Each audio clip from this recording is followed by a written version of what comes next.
In this video, we'll show you how to change the front brake caliper on your Chevy Silverado. You can find it on CarParts.com via the link in the description. For safety reasons, we strongly suggest watching our video on how to jack your Chevy Silverado safely. Open the brake fluid reservoir. Turn the disc outwards. This will facilitate the following steps.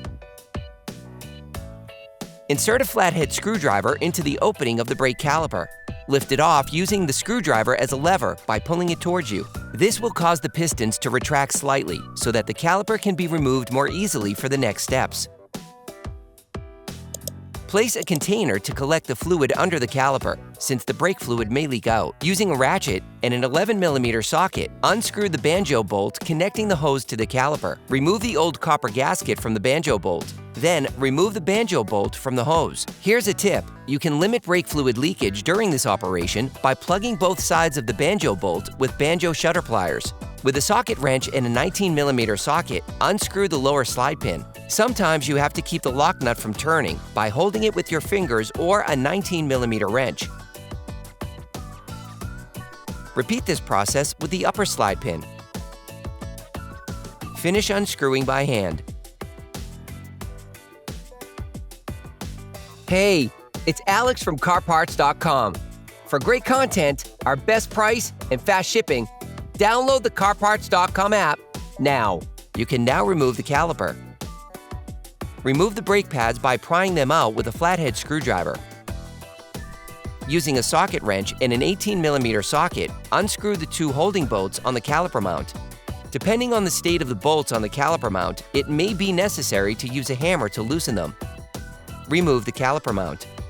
You can order the brake caliper and caliper mount used in the video on CarParts.com via the link in the description. Take the new caliper mount. Before installing the new caliper mount, apply a medium thread locker to prevent accidental unscrewing. Reassemble the caliper mount by screwing first by hand, then with a socket wrench and an 18mm socket to lock them in place.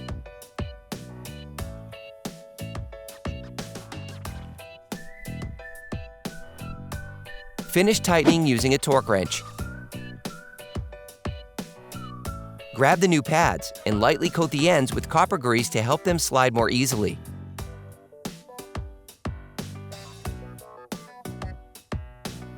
Insert the pads into the caliper mount by sliding them in.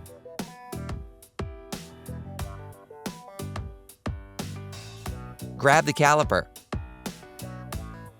Before installing the new caliper, apply a medium thread locker to prevent accidental unscrewing. Put the new brake caliper in place and screw in the new slide pins by hand at first.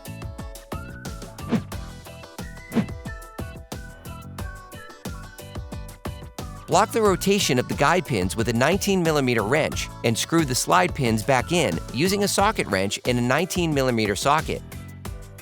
Finish tightening using a torque wrench.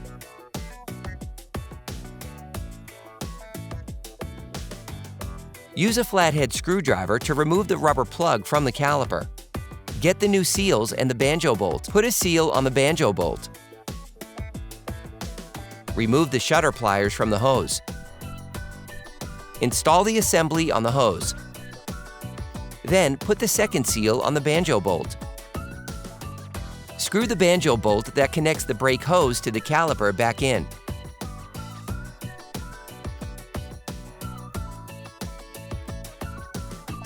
Finish tightening the Banjo bolt with a torque wrench.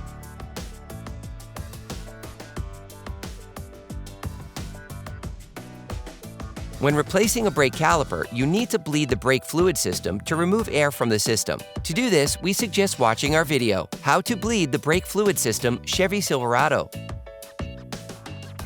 After bleeding, remember to clean the caliper disc assembly with brake cleaner. Then you will be able to put the wheels back on your vehicle.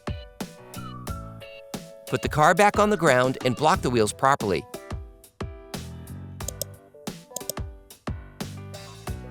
Don't forget to screw the brake fluid cap back on before starting the car. Attention! Before using your vehicle again, start your car and pump the brake pedal a few times to push the brake pads together again. Try to drive smoothly and avoid sudden braking for the first 30 miles or so to avoid glazing the new pads. Operation complete.